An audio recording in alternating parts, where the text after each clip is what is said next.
Vamos a compartir algo, vamos a compartir, porque pues es una asamblea para dirigentes, vamos a trabajar justamente esto.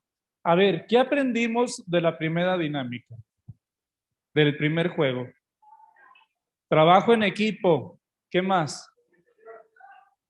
Comunicación, ¿qué más? Organización, estrategias. Del segundo juego, confianza en el equipo, fuerza, estrategias, estar unidos. ¿Qué otro? Oigan, voy a hacer una observación de un equipo, bueno, de dos. A la chava que iba arriba en dos equipos, la dejaron sola. ¿Qué pasó cuando la dejaron sola? ¿Quién iba arriba? El equipo 2. ¿Quién iba arriba? Usted. ¿Qué pasó cuando la dejaron sola? Se cayó. Acá, ¿cómo se llama la chica de verde? Usted, ¿quién era quien iba encima de los del equipo 3 de Chihuahua? ¿Quién era? El equipo 3. ¿Usted era el equipo 3? Usted le ayudó a ella, ¿verdad? ¿Cómo te sentiste? ¿Tú eres del equipo 3? Del equipo 3, ¿quién estaba caminando? ¿Eran el equipo 1? Eran el equipo 1, va. ¿Cómo te sentiste cuando ella iba caminando y tú con confianza porque te retenía? Muy bien, muy bien. Los demás, ¿cómo se sintieron el hecho de ir avanzando hasta llegar al final? ¿Cómo se sintieron? Adrenalina. ¿Qué más? Sentías que lastimabas a otros con tus pies. Eso es algo bien interesante porque vi que alguien se quitó los zapatos para no dañar o ensuciar al otro. Eso también me llamó la atención. Otros solamente brincaba, otros gateaban. Muy bien. Muy bien. Esto guardarlo porque nos va a ayudar para el tema. ¿Sí? Yo quiero compartir con ustedes. ¿Tiene la presentación, por favor? Vamos, yo quiero presentarles algo cuando me dijeron, casi el tema era como después de la pandemia, ¿qué? Y yo lo que decía, y lo digo junto con el Papa Francisco, lo que yo voy a mencionar aquí no van a ser soluciones hechas, no va a ser cosas que tampoco me quiero sacar de la manga. Son, pues prácticamente es una recopilación de palabras del Papa Francisco que pueden orientarnos. Creo que lo que vamos viviendo y compartiendo, pues es una de las experiencias más difíciles que tiene nuestro mundo, que tiene nuestra sociedad, que tiene nuestra iglesia, que es la vida después de la pandemia, ¿sí? La vida después de la pandemia. Aunque esto que vamos a ver, no sé si está ya la presentación, porque el tema que yo prácticamente traigo para compartirles a cada uno de ustedes es soñemos juntos, el camino a un mundo mejor. Soñemos juntos el camino a un mundo mejor. Y creo, o hacia un futuro mejor. Es tomado de un libro del Papa Francisco. Bueno, mi reflexión va a ser de dos libros, La vida después de la pandemia y el libro de Soñemos juntos, Soñemos juntos. Algo que menciona el Papa en una de las cartas que se recopilan en estos libros, el Papa menciona que es muy importante pensar en el futuro, es muy importante. Pero hay algo también que como jóvenes nos puede afectar, y digo que nos, porque yo también estoy joven, apenas tengo 33 años, la edad de Jesucristo, me pueden crucificar. Ahora, esta dinámica preparar el futuro, dice el Papa, es importante, pues también en la vida después de la pandemia también es importante. Y esto debe de mover a cada uno de nosotros. Solamente que el futuro a muchos de nosotros siempre nos deja así como que, ya, por favor, que no sabemos. Y más cuando nos llega una crisis a los 25. La crisis de los 25 a los 27 años más o menos es súper traumante porque ya no queremos hacer lo que estamos haciendo. Uno ve a sus amigos y dice uno, mira, ya tiene 2 bendiciones, ya tiene 2 criaturas y yo todavía aquí viviendo de mi mamá, ¿sí? Otros que ya tienen carro y yo apenas ando con mi bici, ¿sí? Y así. Entonces, ve uno a los amigos que se están casando y tu mamá te dice, ¿y tú para cuándo? Y yo, cállese, mamá. ¿Sí? Entonces, ese futuro, pues siempre nos inquieta a cada uno de nosotros. Ahora, dice el Papa Francisco también, lo dice a alguien que está a los movimientos populares, pero creo que esa frase que el Papa dice, ustedes son los constructores indispensables de este cambio. Muchachos, si alguien piensa que después de la pandemia tenemos que hacer lo mismo, está muy equivocado. Si alguien piensa que necesitamos actuar, vivir e incluso sentir como antes de la pandemia no nos ha movido nada. No nos ha movido nada. Y miren que yo, por ejemplo, en el trabajo pastoral con jóvenes, yo antes era de los que no ponía juegos, ¿eh? A ver, ya siéntense, vamos a ver al tema y esto. Y por eso, ay, discúlpenme las otras sedes, pero tenía que poner juegos, porque eso ayuda bastante, por ejemplo, ya en la cuestión pastoral. Lo vemos en los mismos estudios. ¿Quién de aquí estudia? ¿Quién de ahí con ustedes estudia todavía? A ver, levante la mano, ¿quién estudia? Yo no, pero a ver. Muy bien. El estudio ya no es igual. Ha habido un parteaguas entre la modalidad presencial que había antes de la pandemia y la modalidad virtual. Y ahora que regresa uno a la escuela, dice uno, ah, caray. Yo lo veo también, por ejemplo, con los niños en el catecismo. Mi parroquia son 4 paredes nada más y tenemos 13 niños en el catecismo y tengo como otros 13 monaguillos. De esos monaguillos a mí me llama la atención uno que tiene 4 años. Se dicen, ay, 4 años de monaguillo, pues agarra la toallita para las manos y ya. Pero es feliz, es feliz. Y él incluso le dice al señor arzobispo, soy el monaguillo travieso del padre Fermín. Ah, muy bien. Pues resulta que ese niño yo lo conocí a los 3 años, pero ya a los 3 años ya había un año de pandemia.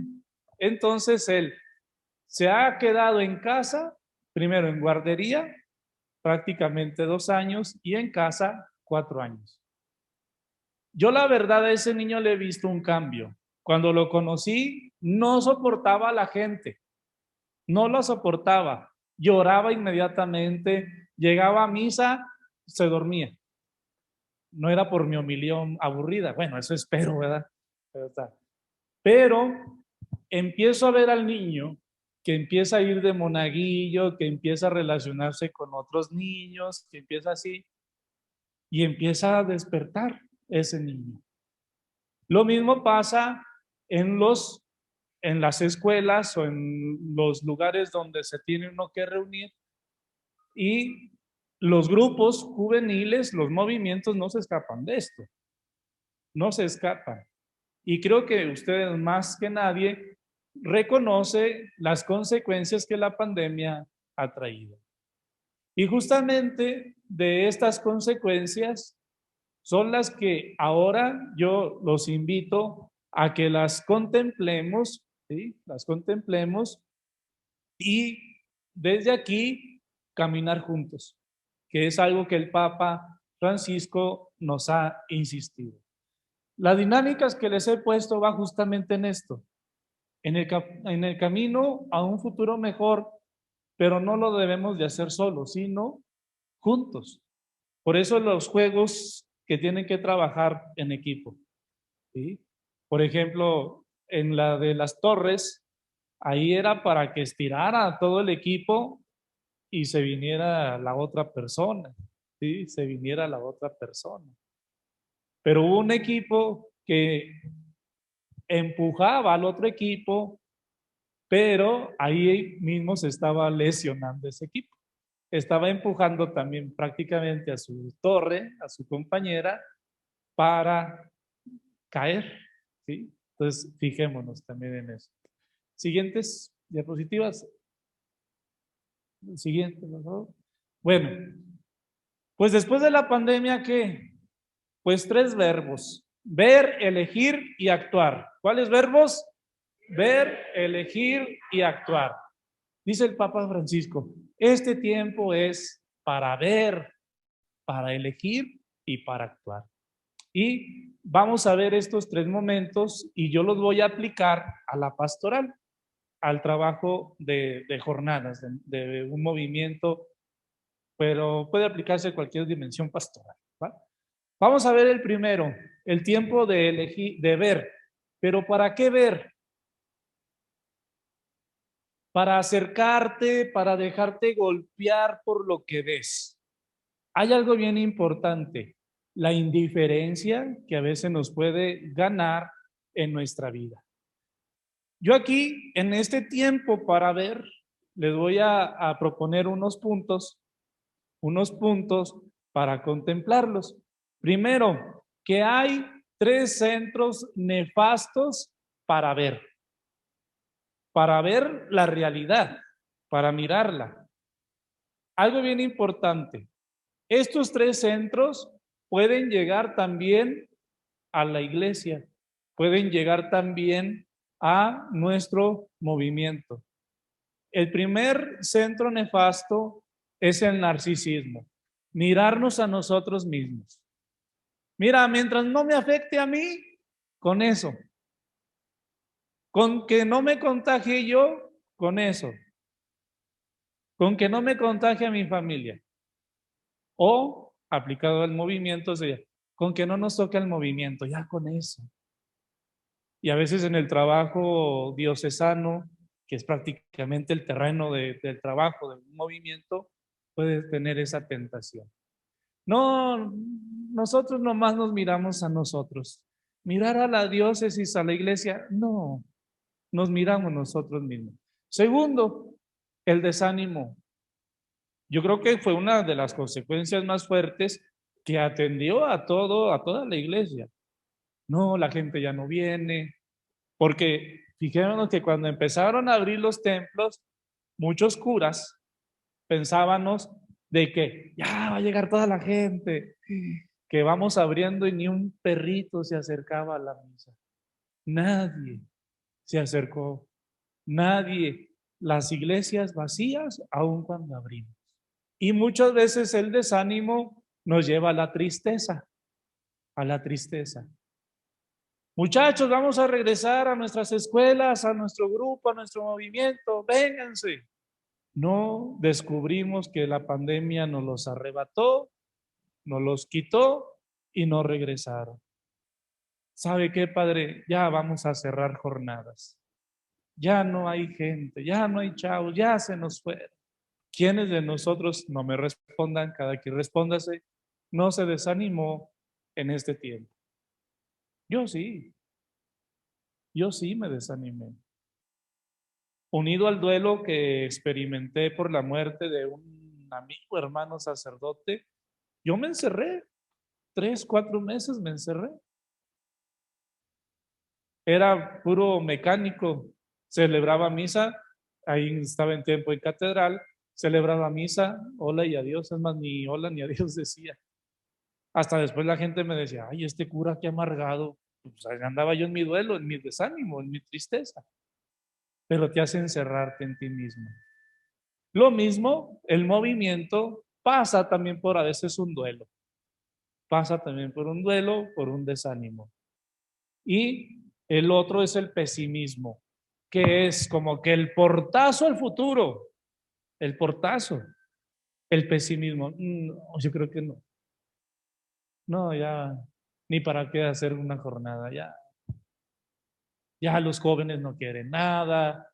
A mí a veces me da como cosa cuando los mayores dicen, ay, es que los jóvenes ya no son como antes, los jóvenes ya no quieren nada. Y yo, pues porque no les proponemos nada. El pesimismo también nos puede caer y grueso. Entonces, estos tres centros nefastos, podríamos rescatar más, no nos dejan mirar la realidad porque nos tapan nuestros ojos, nuestra mirada ante la realidad que vive nuestro mundo, nuestra sociedad, nuestra iglesia. Entonces, la mirada que hay que hacer es la mirada de Dios, con los ojos de Dios. Mirar como Dios mira.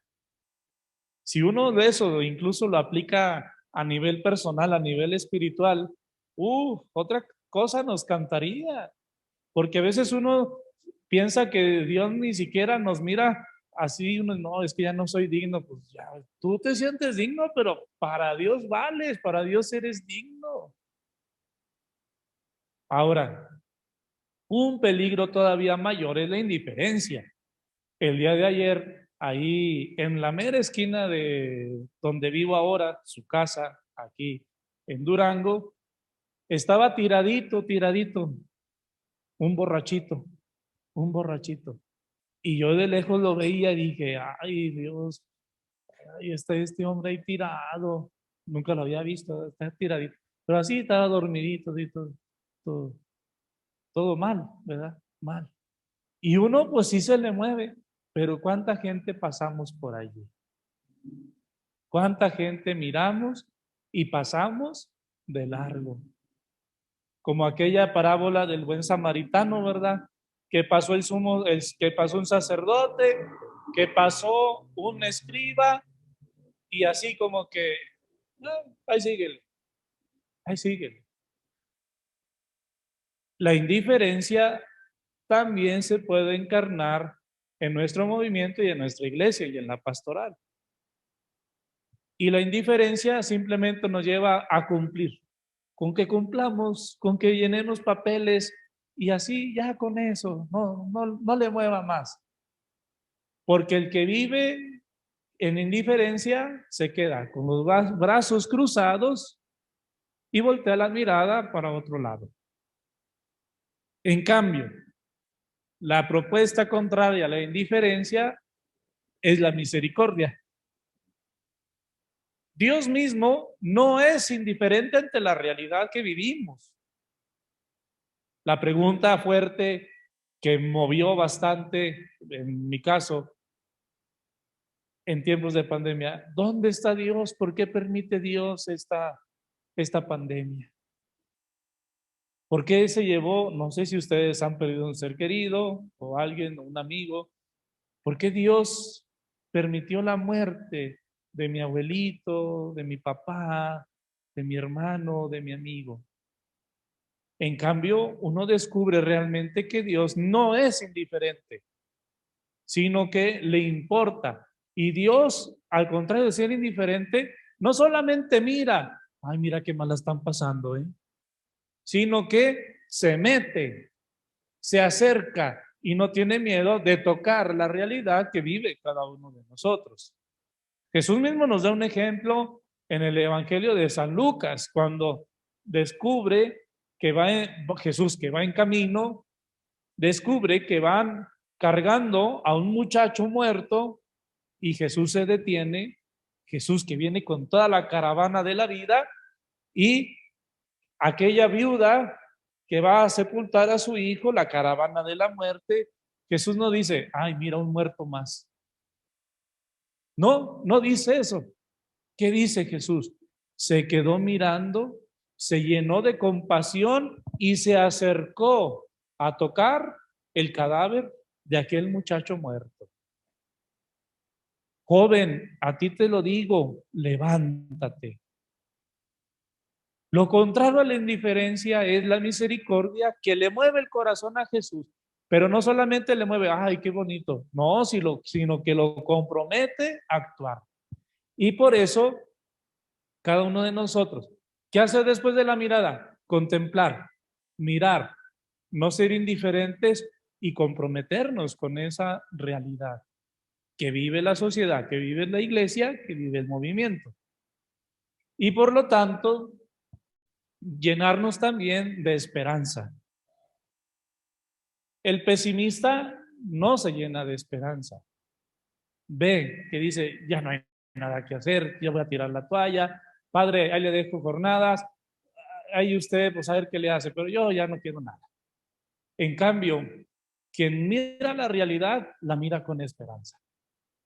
La mira con mucha esperanza, especialmente porque escucha la voz del Señor que dice, no tengan miedo, yo estoy con ustedes todos los días. Yo estoy con ustedes. La mirada de esperanza es la que hace renovar también estructuras, que hace renovar métodos, que hace renovar palabras, lenguajes, todo. Pero recordando que siempre el Señor es el que está con nosotros. Muchachos, esto es obra del Señor, no de nosotros. Nosotros somos instrumentos, colaboradores del Señor. Él sabe que cuenta con nosotros. Y a nosotros nos basta decirle al Señor, dame tu gracia y pídeme lo que quieras. Así decía San Agustín.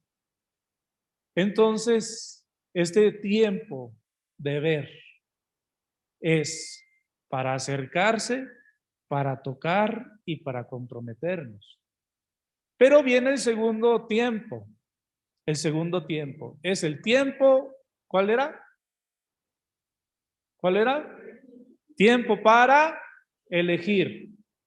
El tiempo de elegir especialmente se caracteriza por el discernir y elegir. Adelante. Siguiente. Ahí está. Yo soy fans de los Simpsons, ¿eh? Y soy fans también de, bueno, voy a ponerlo más católico. Soy devoto. Soy devoto de San Ignacio de Loyola. Yo me dedico también a todo esto, a lo del discernimiento espiritual. Acompaño también a sacerdotes, a religiosas, a seminaristas, a jóvenes, espiritualmente. Entonces, cuando presenta el Papa que es tiempo de discernir, yo digo, wow, qué bien, bien, Papa Francisco. Y el Papa, como es buen jesuita, toda su dinámica es de discernimiento. ¿Qué es el discernimiento? Abrirnos a la acción de Dios.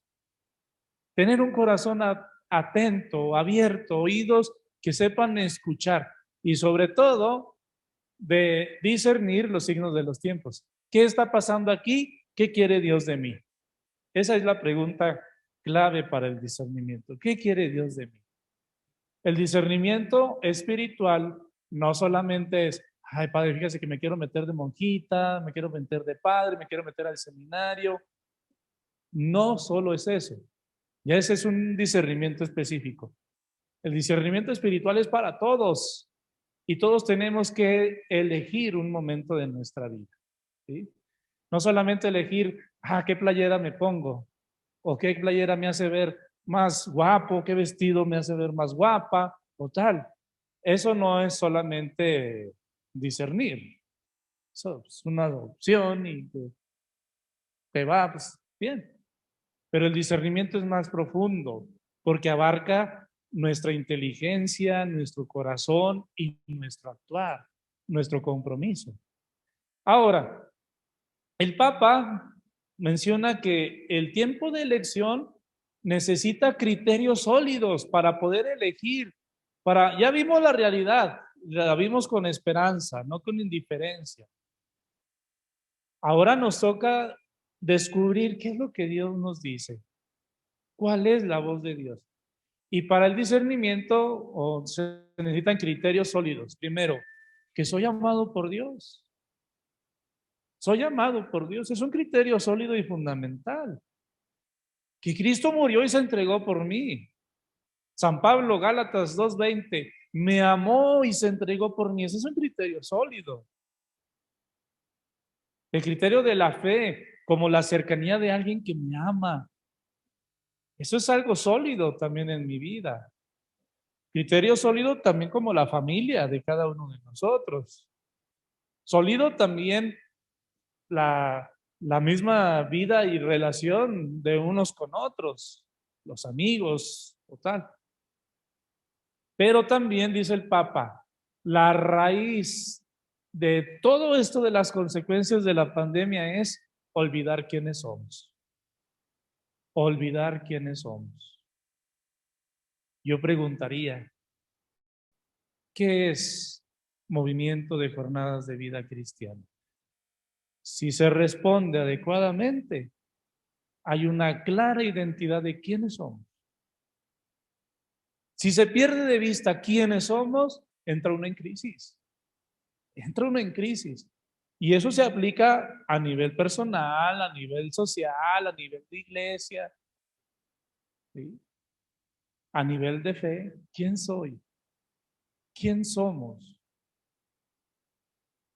Entonces,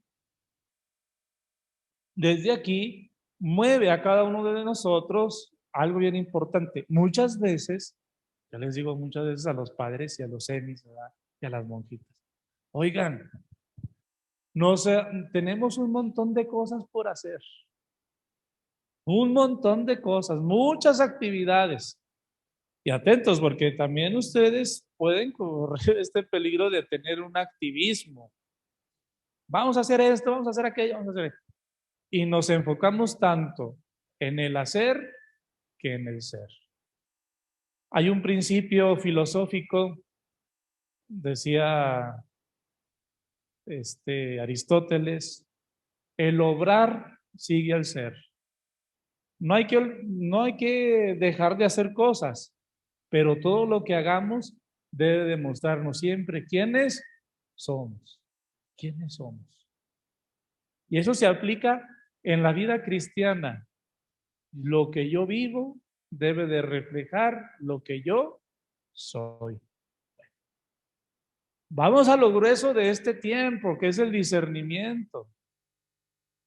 El discernimiento a veces es difícil, pero ¿para quiénes es difícil? Para los impacientes, para los impacientes. Todo lo queremos hacer rapidote. Miren, este aparatito, a veces que enviamos un mensaje, la respuesta la queremos en el momento. Yo no sé, ay, ¿cómo se llama este chavo que estaba yo en contacto del nacional del tema que yo le pasé? Charlie, pobre Charlie, perdón, pero me escribía y le contesté como a la semana, perdón, ¿sí? O sea, si me escriben, sí contesto, 2 semanas o un mes después, pero sí contesto, ¿sí? Pero muchas veces queremos así, ¿verdad? Rapidote, rapidote las cosas. En la vida espiritual, en la vida pastoral, también podemos ser impacientes. Y el impaciente siempre quiere ver números, números. Decía el Papa Francisco en la misa crismal, por favor, le decía especialmente a los sacerdotes, por favor, evítense la tentación de los números, de los números. Llamativa eso que decía el Papa. El impaciente quiere números. A ver, ¿cuántos tuviste tú? En una escuela del mundo de jornadas, yo creo que allá por otro país, ¿cuántos chavos vas a traer tú? ¿Cuántos chavos vas a traer tú? ¿Cuántos chavos vas a traer tú? La tentación de los números, que puede también ser peligroso y refleja impaciencia. Otro, a los alérgicos de los cambios, a los alérgicos de los cambios. No, esto no se hace. El Papa Francisco en Evangelii Gaudium, no, Sí, Evangelii Gaudium. Dice, la tentación de siempre se ha hecho así. Siempre se ha hecho así. ¿Sí? Es una tentación fuerte. Y si me cambio o si cambio esto, ay, me da alergia. Me da alergia. Es peligroso. Y los ideólogos, decir, de aquí no se sale, igual los rígidos. Aquí se hace así, padre, aquí. ¿Sí? O el mismo señor cura también en su parroquia, ¿verdad? La tentación de la rigidez de, del clericalismo. Aquí yo soy el párroco. ¿Cuántas veces no les ha tocado a ustedes sufrir esta feo rostro de la iglesia? Yo aquí soy el párroco, ¿eh? Usted aquí nada, los rígidos. Entonces, ¿en qué va el discernimiento?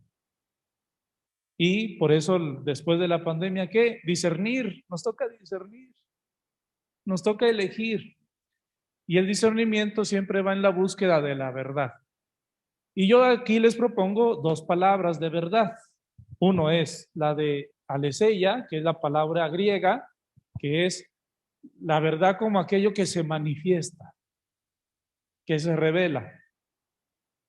Y la palabra un poco más hebrea es emet, es la verdad que da confianza, que es fiel, que da seguridad. Emet. A mí ahorita me sorprenden cuando veo sus lemas de esta Asamblea Nacional. Camino, verdad y vida. Ahorita lo expresaré más al final como el modo de actuar de esas tres palabras. La verdad es aquello que me da confianza, que me da seguridad, que es fiel. Y lo mayor que encontramos de fidelidad y de seguridad va a ser Dios. Por eso, el discernir va a estar en ver lo fiel de Dios en esta realidad. El ver lo que me da confianza en esto que estoy viviendo. Entonces, el discernimiento, aquí se tienen que escuchar y discernir las voces. Y yo les pongo aquí el ejemplo de Homero Simpson con el diablito y con el angelito. No me atrevería a decir que el discernimiento es, tienes el ángel acá y tienes el demonio acá. No, eso no es el discernimiento. Todo bien. El discernimiento es, aquí agarro lo de San Ignacio de Loyola, es discernir entre la voz del buen espíritu y la voz del mal espíritu. Cada uno de ellos tiene su especial modo de hacerse presente en la vida de cada uno de nosotros. Y lo voy a poner de ejemplo en la vida pastoral de cada uno de nosotros. ¿Sí? Ahora, y esto para tener cuidado, porque el buen espíritu siempre nos propone. Oigan, ¿y si hacemos esto? ¿Y si hacemos aquello? El mal espíritu nos va a decir, no, hay que seguir así. El mal espíritu es muy monótono, ¿eh? Es muy monótono. Es aburrido el mal espíritu. Siempre te va a decir, no, así, no le muevas. El buen espíritu te va a decir, órale, hay que hacerlo, hay que corregir. Nos equivocamos, pero hay que corregirle. El buen espíritu también te va a meter suavidad, te va a dar esperanza, te va a dar fe, te va a dar caridad. El mal espíritu te va a despertar las desilusiones, los sentimientos pasajeros, es decir, no, ¿para qué lo vas a hacer? Mira, te vas a aburrir, te vas a entristecer. En cambio, Aquí, por ejemplo, el mal espíritu también mete sospechas. Seduce a veces por la riqueza, por el prestigio. Nos acusa diciéndonos, no vales, no vales. En cambio, el buen espíritu te va a decir, oye, la has regado, sí, la has regado. Pero eso no quita de que Dios te siga amando. Al contrario, recuerda lo que dice Jesús, no he venido por los sanos, sino por los enfermos. ¿Qué decían de Jesús? Amigo de publicanos, amigo de pecadores. Y yo le digo a Jesús, mi compa, mi amigo, amigo mío. Eso te inspira el buen espíritu. El buen espíritu también habla del presente, nos anima, nos hace avanzar a lo concreto. El mal espíritu siempre nos hace pensar, nos distrae primero del presente, ¿eh? O bien nos distrae con el pasado, o bien nos distrae con el futuro, ¿sí? Nos distrae con el futuro. En la vida espiritual eso se llama asedia. Es decir, no hacemos nada. Pongo un ejemplo. Alguien que está estudiando y que tiene que prepararse para, no sé, estudiar, ¿verdad? La asedia o el mal espíritu le dice, ¿para qué estudias? Mira, piensa bien a gusto. Ay, ahorita debería estar yo en Mazatlán, a gustote, mira. Así bien a gusto en la playita, con una ballena a un lado. ¿Saben qué son las ballenas? No, qué bueno que no sé. Una Pacífico, pues, de esas grandes. Esa es la ballena. Entonces, bien a gusto, y se te pasa el tiempo y no estudiaste. Ese es el mal espíritu. Uno puede pensar en la vida pastoral también. Estamos en este presente concreto, que hay que vivirlo con pasión, pero el mal espíritu, por ejemplo, estamos aquí en la asamblea o estamos ya en una jornada y el mal espíritu dice, ya las jornadas no son como antes. No, cuando fue mi jornada vivimos así y así. Y a veces queremos imponer el pasado ahorita. Pues no, pues no. Y no sé, no, mira, pues ya después, ya que, espérate, el después, espérate, todavía no. Ya vendrá el futuro, ya vendrá.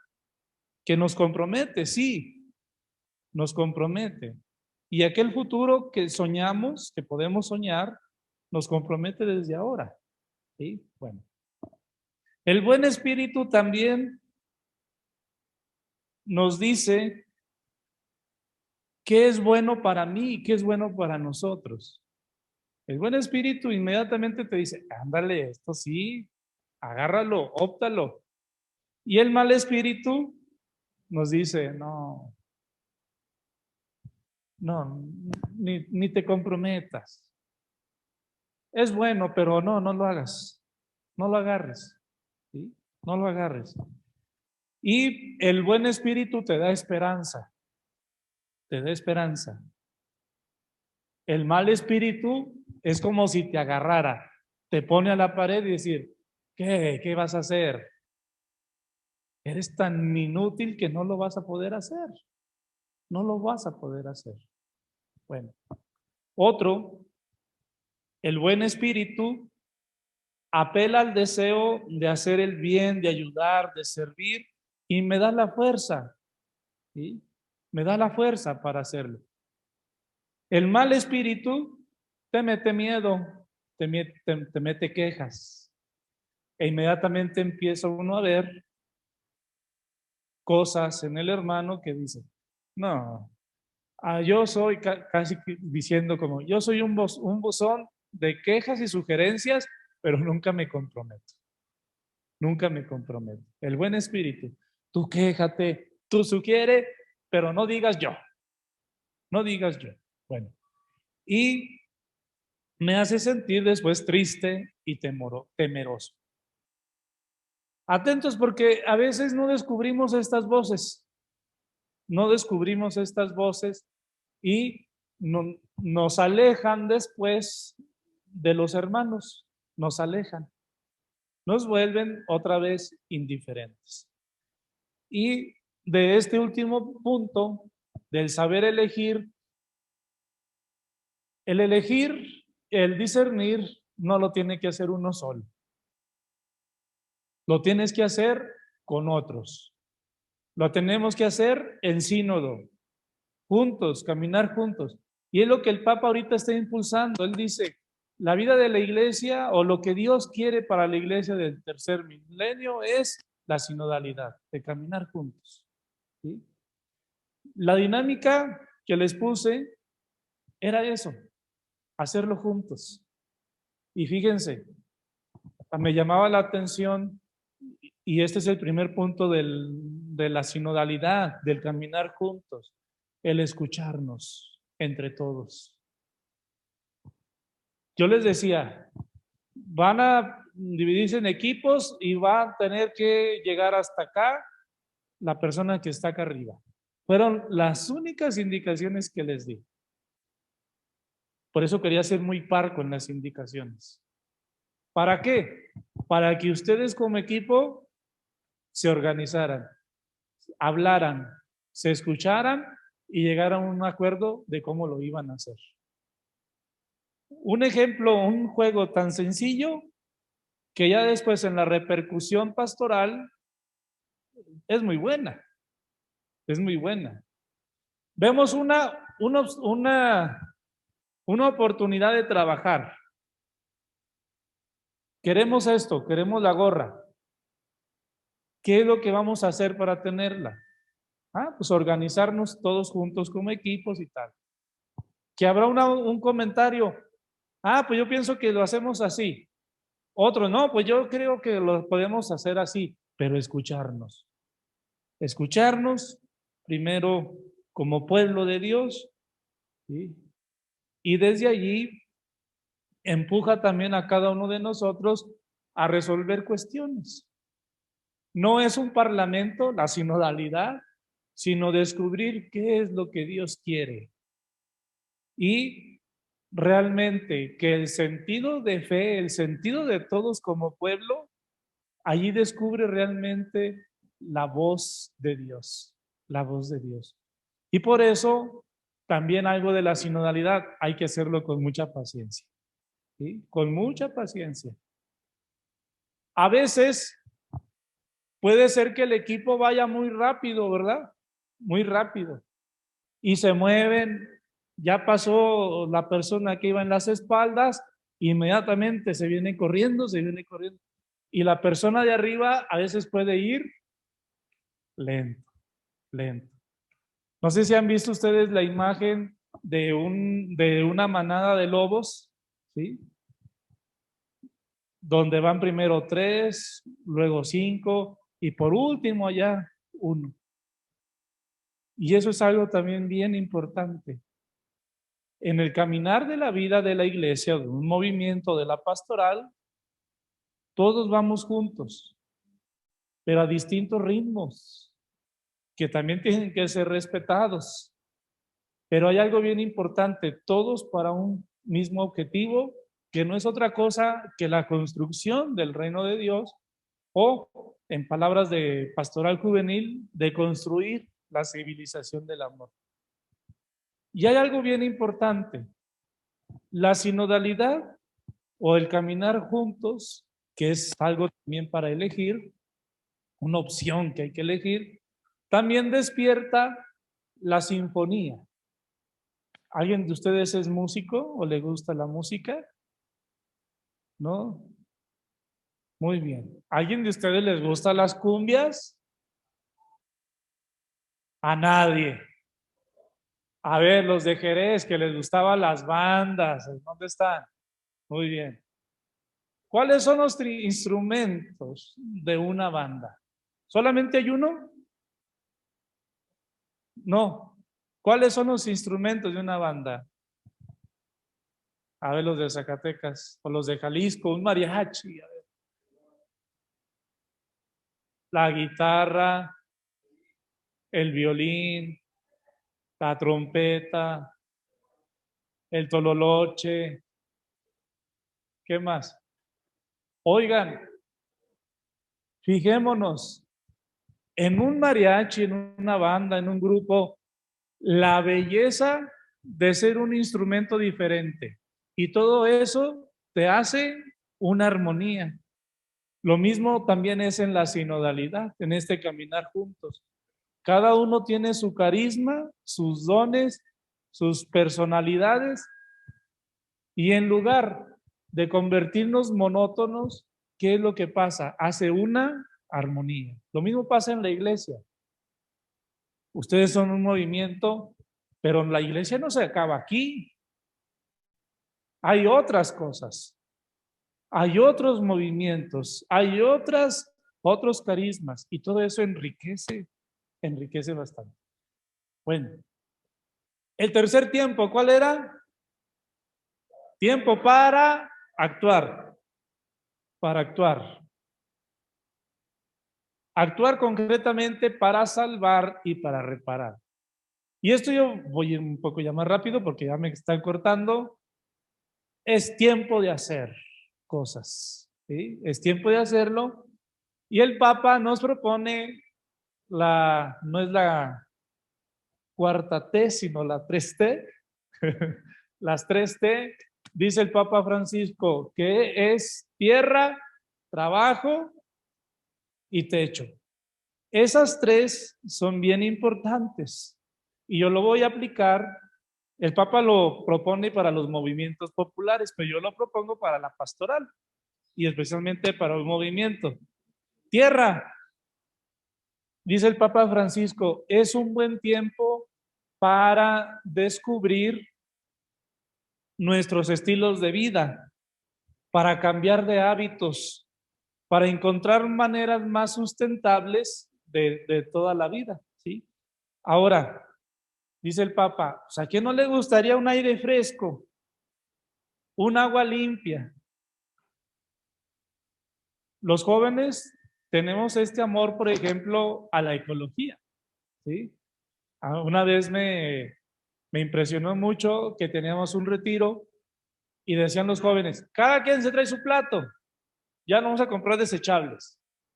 Ahí dije, mira, qué bien, qué padre. Eso de la tierra aplicado a, a la pastoral, todo esto va en la línea de la salud, del bienestar entre los pueblos, pero yo lo propondría, bueno, ¿qué tanto el movimiento se ocupa también de la tierra? ¿Qué tanto se ocupa de tener algo integral, una ecología integral? ¿Qué tanto se ocupa del estilo de vida de los jóvenes? ¿Sí? Por su salud. Techo, prestar atención, dice el Papa, a loicos, a la casa. ¿Qué tanto nuestro movimiento es un espacio de casa donde se sientan acogidos, donde se sienten protegidos los jóvenes? Y por último, el trabajo, que es la capacidad que el Señor nos da a nosotros, que lo que la tierra que nos dio el Señor, la multipliquemos, ¿sí? ¿Qué tanto nosotros trabajamos por este movimiento? ¿Qué tanto emprendemos nosotros también aquí? Y el actuar va especialmente en una palabrita, en la misión. Siguiente diapositiva. En la misión. No les pasaron la actual diapositiva. La misión es como el modo concreto de actuar. Y la misión yo la quiero proponer con las tres palabras de su lema, camino, verdad y vida. Camino significa ante todo ser discípulos, seguir el modo de Jesús, aprender de Jesús. Verdad, aquello que da confianza, que da seguridad. Y la palabra del Señor da confianza, da seguridad. Y vida, Que el Señor nos enseñe su modo de vivir. Y desde ahí, algo bien importante. ¿Qué hacer después de la pandemia? Entregar la vida. Entregar la vida. Contemplándola, discerniéndola y actuando. Y hasta aquí mi intervención. Saludo a todas las otras sedes y